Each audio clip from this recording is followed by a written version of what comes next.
Alright, what up, peeps? I realize it's been a really long time, but it's been crazy here. Oh, also, I'm very sorry for the video quality. My regular camera died, so I'm on my webcam, blah, blah, blah, blah. So, anyways, yeah, a lot of stuff has been going on. The 29th, my dad woke up with his right eye was kind of like puffy and droopy, like his eyelid was drooping, and he had this pain, like he said it was like a vice grip and like an ice pick in his head, and it wasn't going away. And my mom checked his eye, like shone a light in there or something, and the pupil was pinprick small, she said, and it wasn't reacting the same as the other eye. And I guess my mom's seen enough medical shows to know that that's not a good thing. He had a cold, like a bronchitis-y cold head thing, so we thought it was just like an infection or something, which, I mean, it's not good near the brain or anything, but anyway, so we took, or not we, she took him to the hospital, and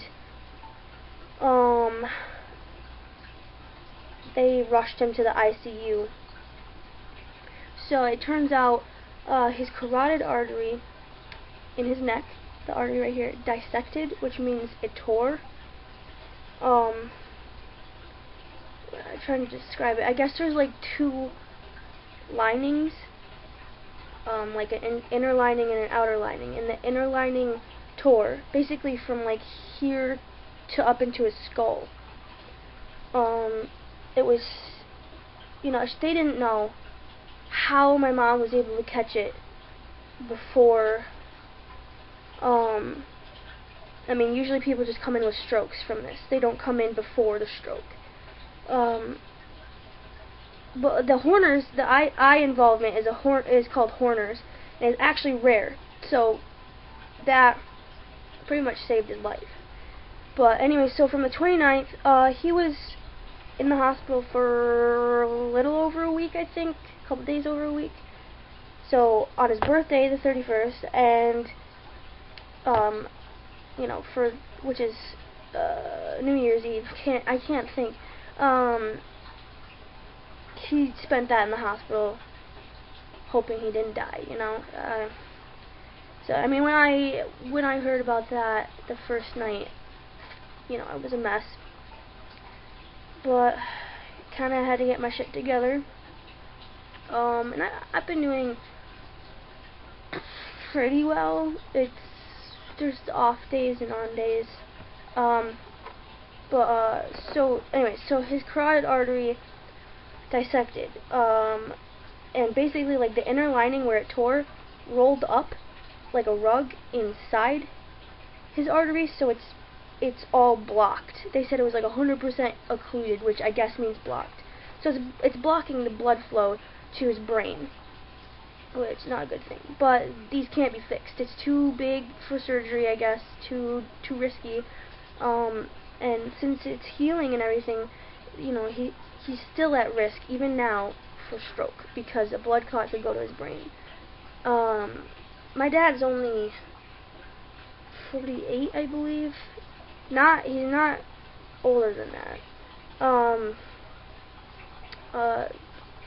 So it was really weird. So anyway, so my dad is a construction worker. He can't basically move anymore because the risk of it like causing more damage and causing a blood clot and pulling on the artery and stuff. So he's not allowed to reach up, he's not allowed to bend down, he's not allowed to lift things or sneeze or cough or vomit. He's not allowed to do anything, which, I mean, how do you stop a sneeze? Which apparently can cause these things if you sneeze hard enough, or I don't know, whatever.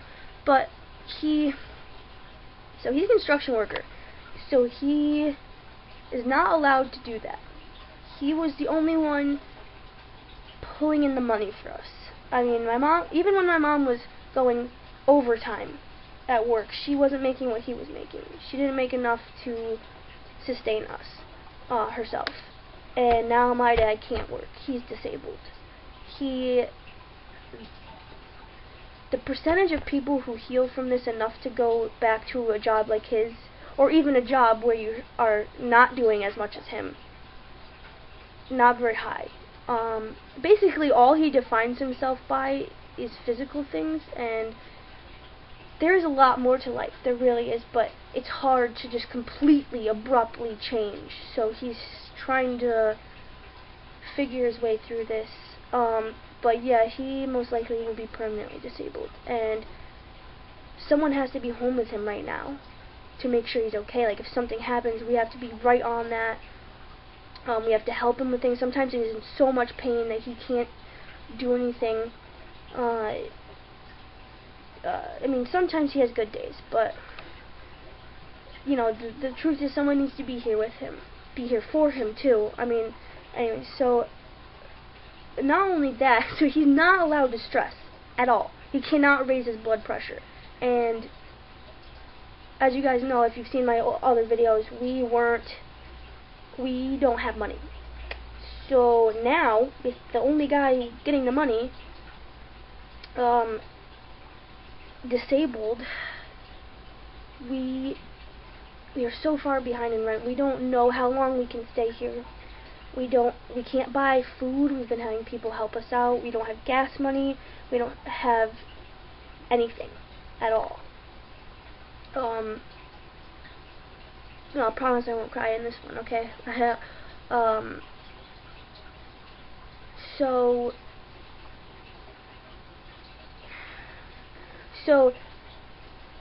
that's what we're struggling with, and we're trying to keep everybody supported and calm and happy, I mean, as best we can, but it's just really stressful, and I cannot believe how well I'm coping. Like, honestly, I'm an anxious person, and I've been doing the best I can, and I guess that's been doing pretty well lately. I mean, like I said, I have my off days, but anyway, so we don't really know what we're doing. We're trying to get the aid that we can, but it's really, really tough. I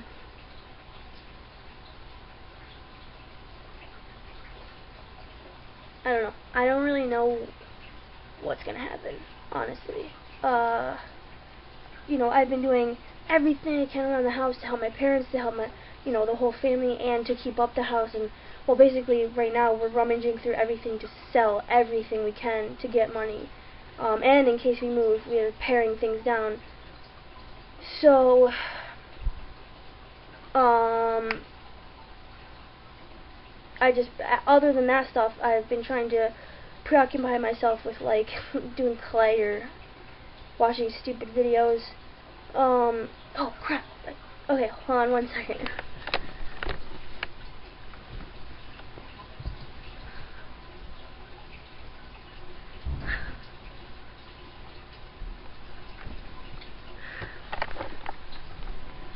Okay, yes, so, lighting sucks again. Yeah, so as you can tell, I've just been trying to be upbeat. Like, I've been trying to take it a step at a time.